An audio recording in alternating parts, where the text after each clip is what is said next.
Welcome to Any Hoop Podcast with your host, your boy, JC. And we back and we talking playoff basketball.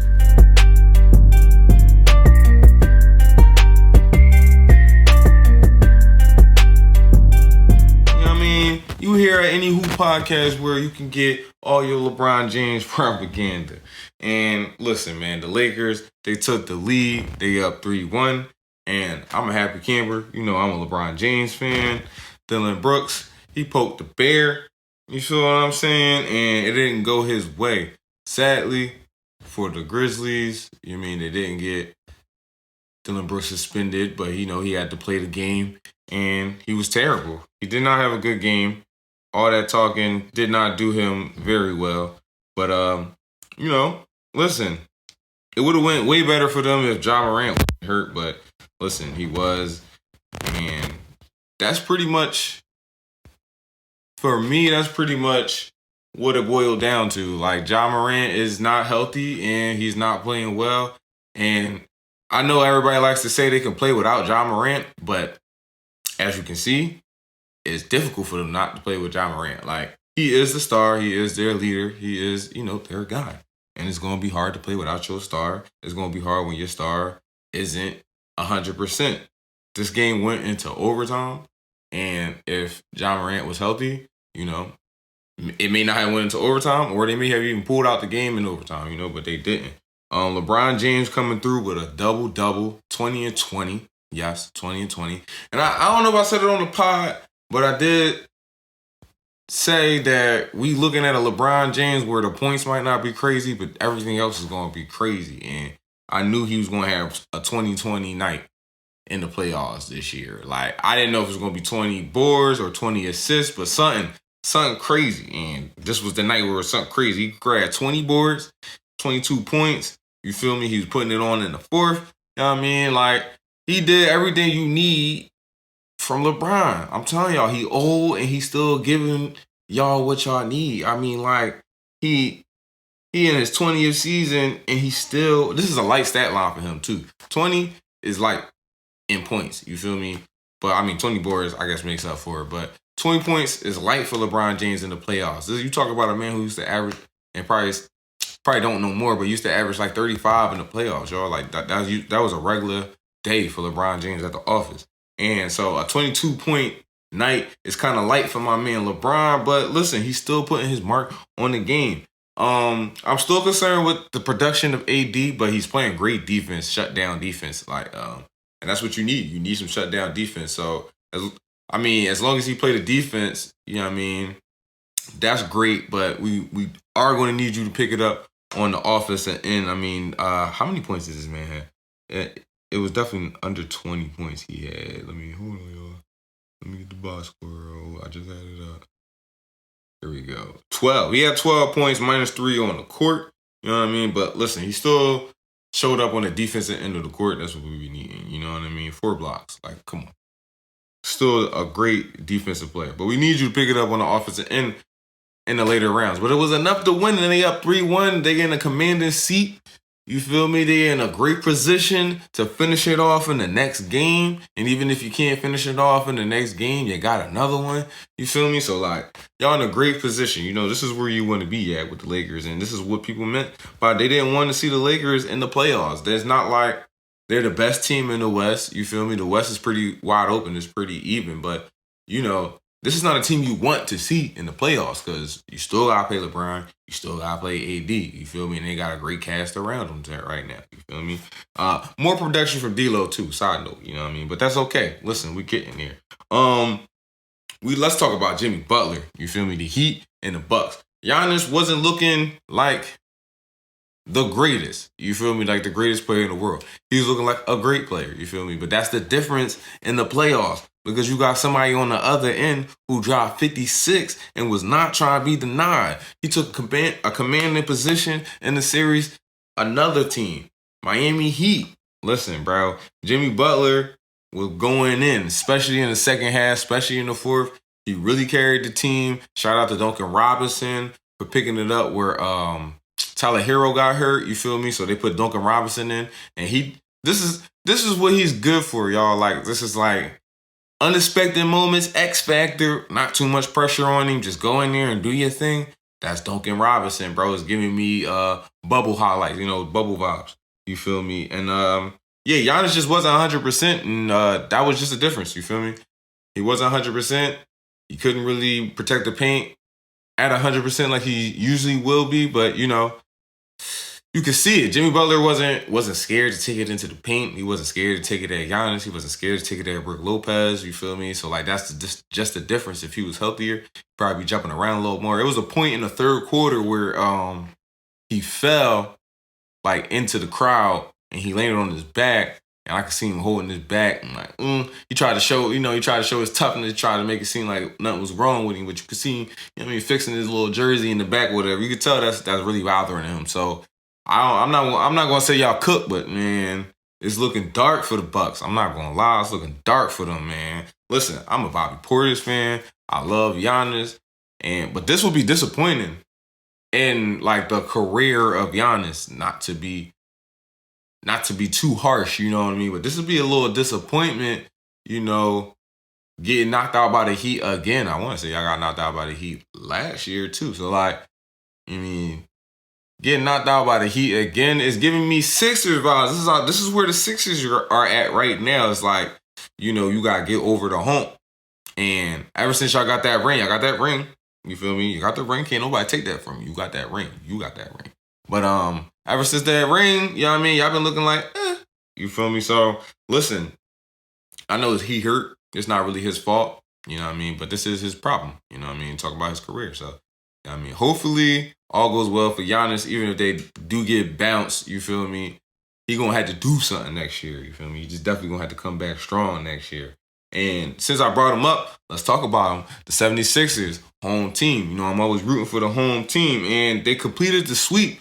And, that's what we thought. I think I said they was going to go to 6. I really thought Mikal Bridges had more in him in the squad, had more in him, Cam Johnson, Mikal Bridges. I thought they had more in him, but they got great shooters. They just don't got no star. So that's pretty much what it is. Yeah, you feel me? Mikal Bridges is I would say a number 2 to number 3 to number 2 option. He probably a great number 2 option. You feel me right now? But that's not somebody I would say will be the leader of the team, or he just need more pieces around him than what he got right now. He couldn't lead that team past this year's Sixers. That's a bad matchup for him. We wasn't a good matchup for them. He probably could did something against some other teams, but not this one. And we know the Sixers, they're looking good this year, and they're not playing this year. Now, Embiid got hurt, sprained his ankle. He didn't play in the last game. They still completed the sweep without him, but he didn't play the last game. And they're saying even if he does come back for the next series, he's going to be something like 50%. And we going to need, if he's going to be 50%, that means the other players are going to have to really step up. And this series is going to be different than playing against Brooklyn for the simple reason that Maxey is going against guards that can play defense really well. Jaylen Brown, Jason Tatum, they are great on defense. They're what you call a two-way player. In the summertime, I was playing I put that quotation marks because I hate that. I hate that phrase. But they are great two-way players. You feel me? Great on both sides of the court. And the series against Brooklyn, guys wasn't really focused on Maxey. And, throughout the year when Maxey gets off, it's usually one of those things where people are picking, all right, we're not going to let Embiid get off. We're not going to let Harden get off. We're going to choose Maxey to get off. You feel me? Now, this is going to be one of those things where Maxey's going to have to play better despite the fact that he got 2 great defensive guards on him. He does not play well against Boston, you feel me? But he just played well in the last series, so maybe that's a confidence booster. You feel me? He go in there with a little juice, and we just need you to go in there and be free, burn them, score, you fast kid. Keep going. That's what I'm saying, man. Just keep going. Grab the ball, keep going, slashing through the paint, and them little step back threes, You good at them, and we just need that. We just going to really need that in this series. We're going to really need you to do your thing because they're going to be focused on Embiid. They have great defense. They're going to stack, excuse me, they're going to stagger their double teams. all that great stuff, and B has a little trouble with staggered double teams. He's not going to be 100%. They saying he's going to be like 50%. I remember he has a sprained knee, and they say a minor sprained knee. I looked this up. A minor sprained knee is like 6 to 8 weeks. So he's going to nowhere near be ready come the second round. But if he does play, he's going to play. We're just going to need the other guys to step up. I'm looking for P.J. Tucker to really put some great defense on Jason Tatum. I really think that's going to be a key matchup right there, P.J. Tucker. And apparently he grabbed the guys after they completed the sweep, and he grabbed them and he said, the playoffs, they start now. And that's where we at with it, man. The playoffs should start now. Enough of the Sixers. Let's talk about them Knicks. How about them Knicks? Listen, bro. Me would have never thought that the Knicks would be here taking care of the Cavs right now. All props to the Knicks. Shout out to my man Jared, a big Knicks fan. Maybe the only Knicks fan I know, like personally, in my life. Because, I'm in Philly. I don't know a lot of Knicks fans. But that's one right there. True Knicks fan. So shout out to you, brother. I know you out there enjoying yourself. I know, we talking to DMs. So, I know, you enjoying yourself right now. And I got to say, y'all looking great, man. And D. Mitch, you ain't a crook, son. You's a shook one.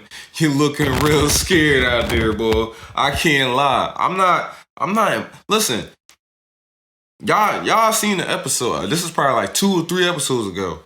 I was saying that when D. Mitch get into the Garden, he gonna snap. He gonna get y'all like 70 points because D. Mitch got the most playoff experience on this team. D. Mitch not gonna let it go down like that. He tired of losing. It don't look like it. And I want to see he had like 18 points in game 3. Let me see. Hold on, y'all. Let me pull this up. I don't want to misquote because my man was not doing great. Here we go right here. My man D. Mitch ended up with 11 points. Boo, boo, boo. Come on, bro. 11 points in the Garden. That's the opposite of what I thought you was going to do, bro. I'm not even going to lie. That's heartbreaking. It's looking like you back on the Jazz once again.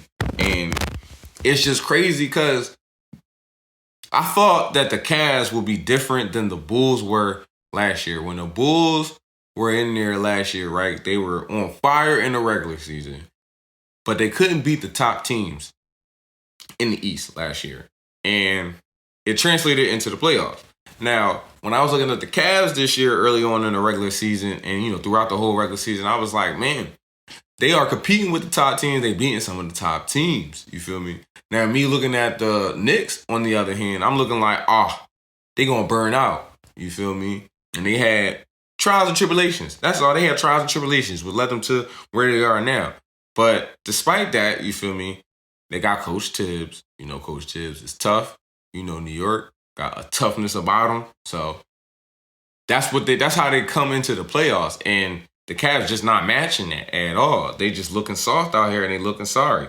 Darius Garland is showing flashes or whatever, but he need more help. Like, D. Mitch, you supposed to be the one that's holding it down. And Darius Garland is supposed to be the one that's a little shy because this is his first playoff run.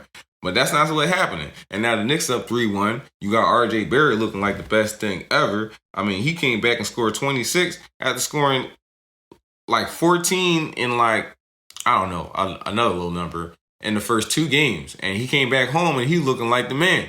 And, you even had Knicks fans talking about, I don't know about R.J. Barrett. But listen, he came home and he feeling comfortable. I told y'all, role players play better at home. And that's what y'all see when these teams, when the home field switch, when they switch courts. A lot of these teams start getting on it. And another team that got on it was the Warriors, bro. The Warriors done tied up the series. And the Knicks ain't never been here before. And the Warriors, they looking more and more comfortable as the games go on. They had to get back home. They needed a home field advantage. I told y'all again, role players play better at home.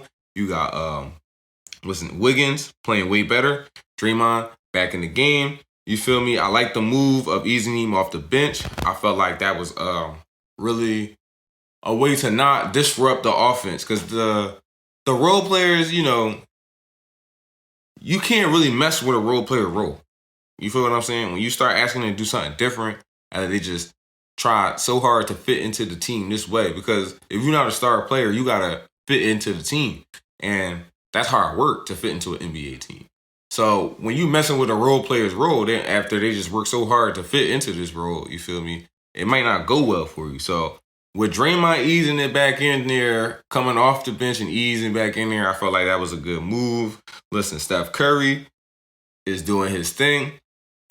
Listen, man, I never thought it'd be a day where one guy would really affect the Warriors. I don't want to say that like to slight any of those players, you know, Draymond, Clay, or Steph. It's just like they were such a good team together that when one player was out, they were still a well-oiled machine. Now we come to a point now, because we're at the end of this dynasty, that they need Steph. You feel me? They need Steph, and Steph ain't shying away from it. So, you know, it's good to see Steph now showing his greatness. You feel me? Because I guess in earlier years, with so much team success, we wasn't able to really see Steph Curry greatness. I'm going to just say it like that. You know, Kevin Durant went over there. It was just such a great team all around. Great coach, great staff all around. They playing against one of their former coaches, Mike Brown, too. So, and he just turned the Kings right around. So, you know, just a great environment, great staff. So we didn't really get a chance to see Steph Curry in his greatness, you know, with the team relying so much on Steph Curry. And they need that now. And he's showing y'all, I'm Steph Curry, I'm a GOAT. I belong in that GOAT conversation. I like it. You feel me? I really like it. What did he end up having? He had 32. Klay Thompson with the 26. Jordan Poole playing more comfortable at home with the 22. I'm telling y'all, bro. Draymond with the 12. I'm telling y'all. Listen, role players play better at home. I'm trying to tell y'all. Why y'all think the Bucks wasn't looking so comfortable? They in Jimmy County. Butler County. That ain't Wade County no more. That's Butler County. You seen him last night. My city. I'm telling y'all, the rest of those players look comfortable. So do the Knicks. And then I'm going to just say, the Kings ain't never been here before. The Warriors have. So, I'm wondering, did they confidence shake? Are they cool? Who knows? You feel me? Who knows? All that getting in other people's head, it's a bonus. So like somebody got in your head. You feel me? Was looking so hot out there. 14 points. You know you can do better than that, kid. You know you can do better than that. So we'll see. Tie series. It's still anybody's series, but it wasn't looking too good for the Warriors a couple games ago. Now, they're right back in that thing. Had a feeling it was going to be that way. They still have to win on the road. That's the biggest challenge for them with their terrible road record. So they still have to win on the road. But we'll see. You feel me? Once they get that win on the road, knows. You feel me? And then who else I went? Oh no, I think that's it. Yeah, that's it. So you know, this was just gonna be a short one because as you can see, a co-host, my man Mike, not here. So I mean, stay tuned later on in the week. We're gonna have more content with my man Mike on.